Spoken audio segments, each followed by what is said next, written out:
রাধে রাধে বন্ধুরা, তোমরা সবাই কেমন আছো? আবারও চলে এসেছি তোমাদের কাছে দুর্দান্ত একটি ব্লগ নিয়ে। দেখো, আমি বতের দিন আমার বড় পিসিমণির বাড়ি বেড়াতে যাচ্ছিলাম। তো এখানে কত ঠাকুরের দর্শন হলো, কত ভক্তরা, শয়ে শয়ে ভক্তরা যাচ্ছিল বাবা শিবের জল আনতে। তো দেখো, এটা দণ্ডকেশ্বর মন্দির, দ্বারকা দণ্ডকেশ্বর মন্দির।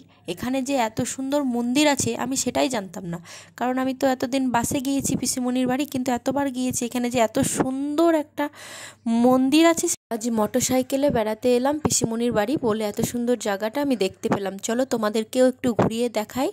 দ্বারকা দণ্ডকেশ্বর মন্দির, এখানে কত ঠাকুরের তোমরা দর্শন করবে। জাস্ট জায়গাটা শুধু দেখো, তোমাদের এত সুন্দর লাগবে যে আমি বলে বোঝাতে পারছি না। আমার তো খুব সুন্দর লেগেছে, তোমাদের কেমন লাগবে আমি জানি না।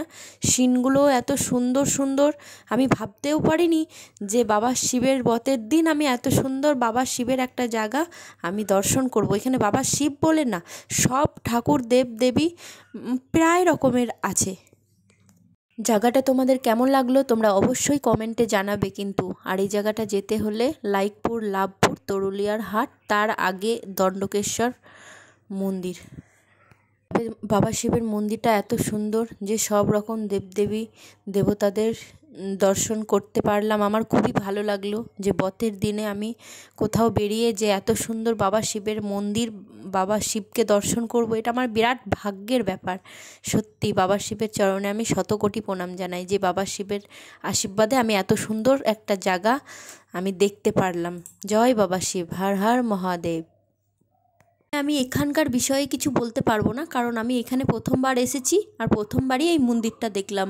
তাই এখানকার বিষয়ে আমার কিছু জানা নেই সঠিকভাবে, আমি জানিও না। প্রথম দেখলাম মন্দিরটা, আমার খুব ভালো লেগেছে, তাই তোমাদের সঙ্গে শেয়ার করলাম। তোমাদের কেমন লাগলো অবশ্যই বলবে, জানা থাকলে আমি অবশ্যই বলতাম। জাস্ট মন্দিরটা এত সুন্দর লেগেছে, তাই একটু ঘুরে।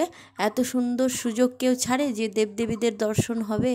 আমি তো ছাড়িনি, তোমরা হলে কি ছাড়তে? মশাই বলল, যাও তুমি ঘুরে এসো, তোমাকে তো কোথাও নিয়ে যেতে পারি না সেরকম। তো দেখো, আমরা একটু মেলা দেখতে বেরোবো। পিসিমণি রান্না করছে, পিসিমণির বাড়ি চলে এসেছি অনেকক্ষণ আগে দিনের বেলা। তো এখন মেলা দেখতে বেরোচ্ছি, বৌদি, আমি, দাদা ভাই সবাই মিলে মেলা দেখতে বেরোচ্ছি, কারণ এখানে বথের মেলা বসেছে একটা ছোটোখাটো। বথের সময় বেড়াতে এসে অনেক জায়গা দর্শন করলাম এবং মেলাও দেখলাম।